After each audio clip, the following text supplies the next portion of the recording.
On your CDs, which I love, you talk about no karma. There's no such thing as karma. Well, everyone who uses a label means something different by it. And if by karma you mean you are an eternal being, then we agree with that. It's just that a lot of people, when they use the word, are really looking at it from an entirely different vantage point than is ours.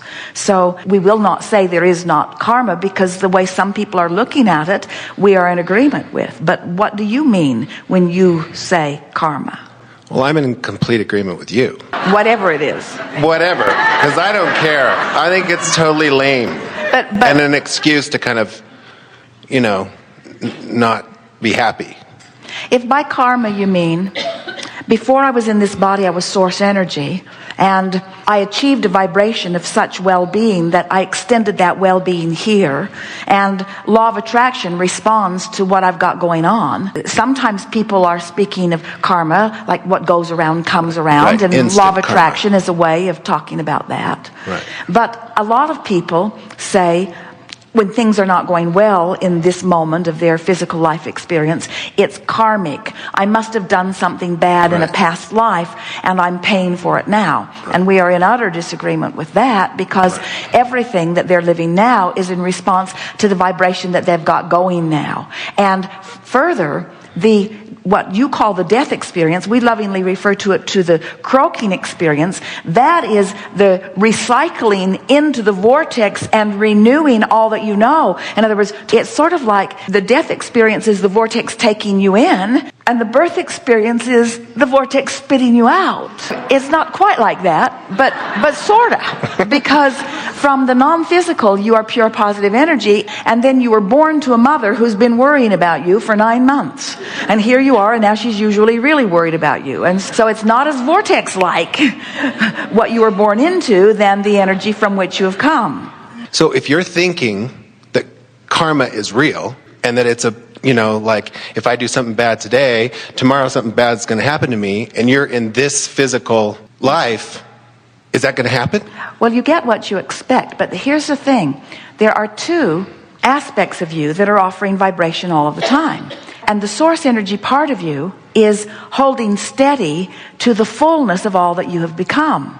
So you have to get rather resistant about something over a pretty extended period of time in order to trample the good karma. Now, we used karma because we want you to not push against the idea of it. Right. In other words, you really have to do some consistent, resistant thinking in order to disallow who you really are. Gotcha. Expectation. You said you get what you attract, which is almost like saying you attract what you attract, which is just fine because it's a fine way of saying it.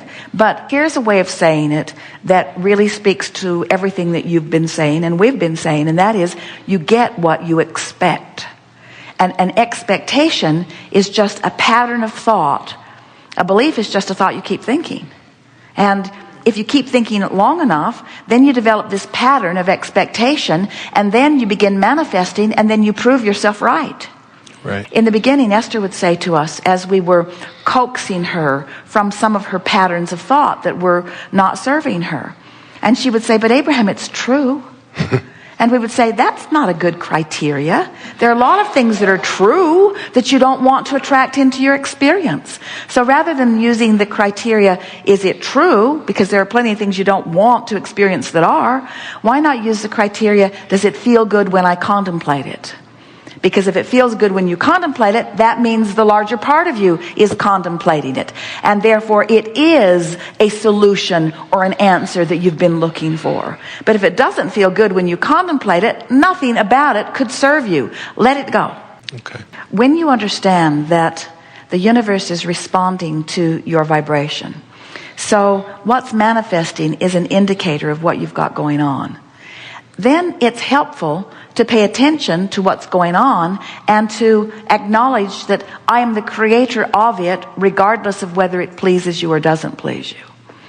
What happens to a lot of people, and the reason that things like a sort of screwy version of karma or all kinds of screwy versions of what man calls God, or of what man refers to as heaven, or life before this, or life after this. There are so many really distorted beliefs that man is holding. But the primary reason for almost all of those is that when you stand in a place living something that doesn't make sense to you, then you try to fashion a story to explain it.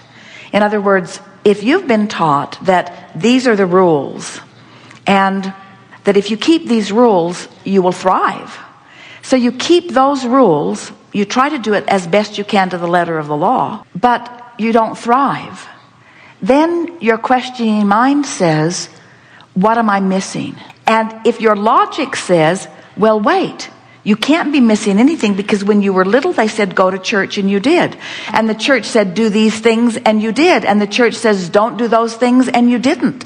So in your way of thinking, you've done everything right, and yet you're still not thriving. Then a sort of logic takes over, and you say, there must be more to this.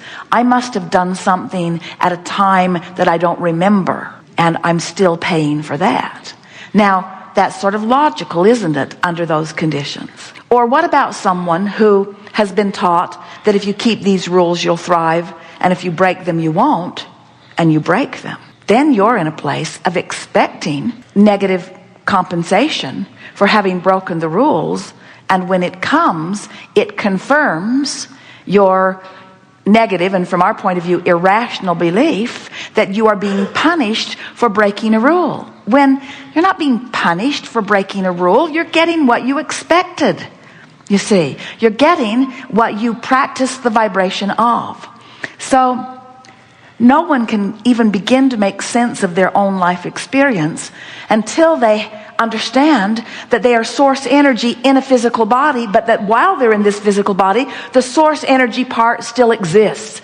And if you can make yourself understand that these two powerful, vibrating aspects of you are always having a relationship with one another, and your dominant intent is about this relationship between you and you, now you've got it figured out. Now you can dovetail with karma, or whatever you want to call it. You can dovetail with the whole of who you are. It makes sense in a karmic sense. It makes sense in a religious sense. It makes sense in a non-religious sense. It makes sense in a scientific sense. It makes sense in a physics sense. In other words, the laws of the universe make sense.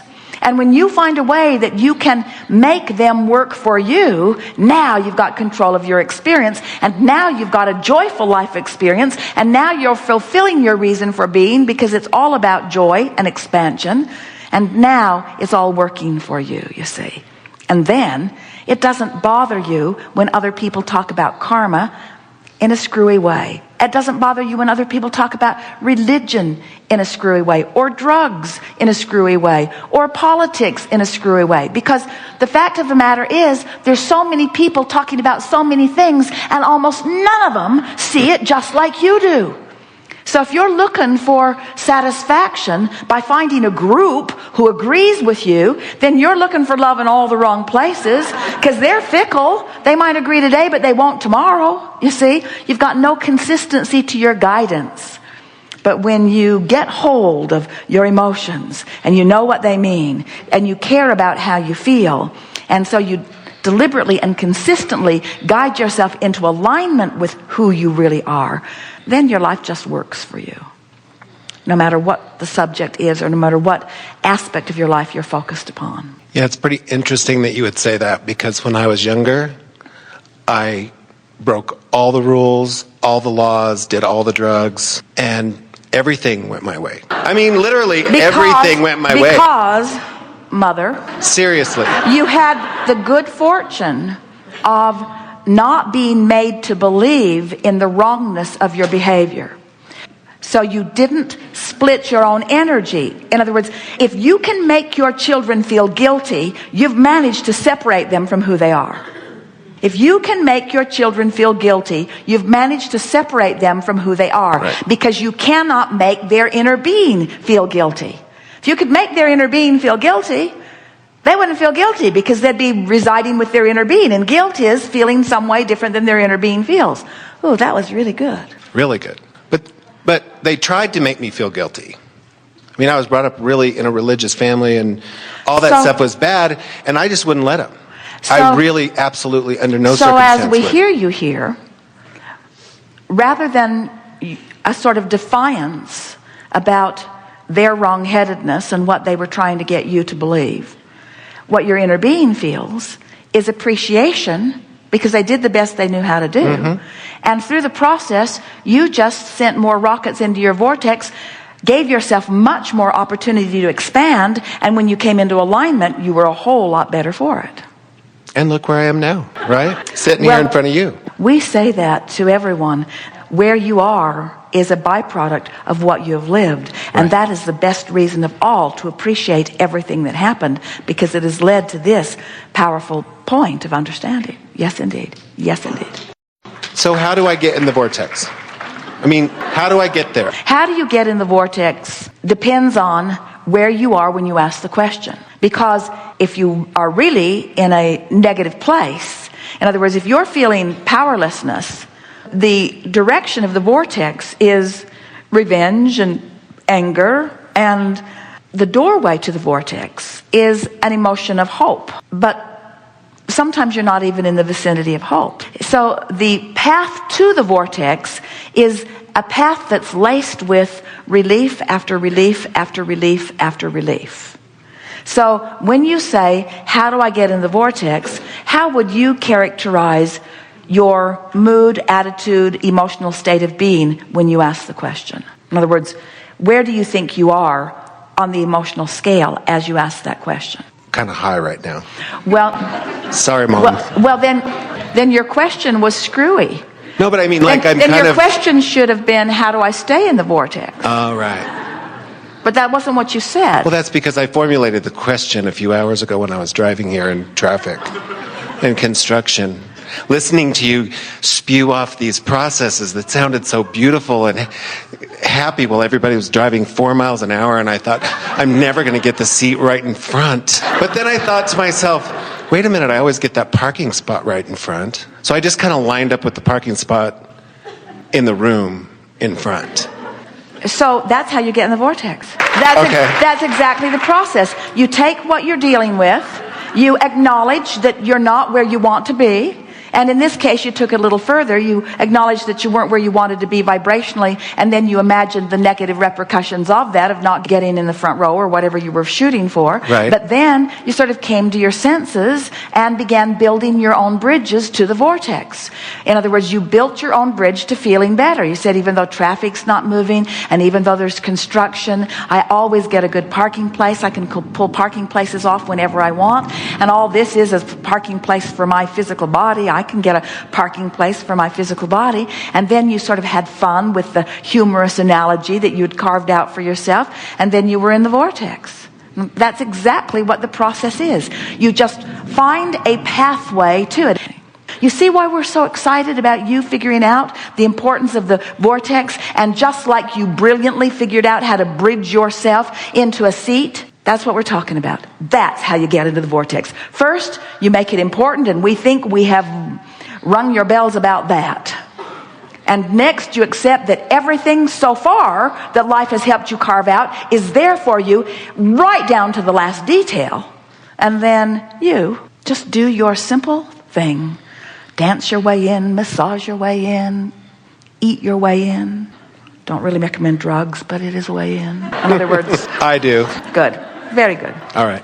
Thank you. What a drug or a drink does is it distracts you from the vibration that's keeping you out. So it is more possible to feel the relief. But you know how earlier we were talking about how sometimes you just stumble your way into the vortex? If you have deliberately thought your way in and then practiced being there once you get in, that's really good vortex work. But if you drink your way in, or use drugs your way in, or even just stumble in, and then you don't consciously acknowledge what it is and you don't do something about shoring the vibration up, then it was a more pleasant moment than what you were living before, and you may very well have felt great relief for the moment, but it's not something that is sustainable. And the art of allowing is about learning how to sustain yourself longer in the vortex. Yes.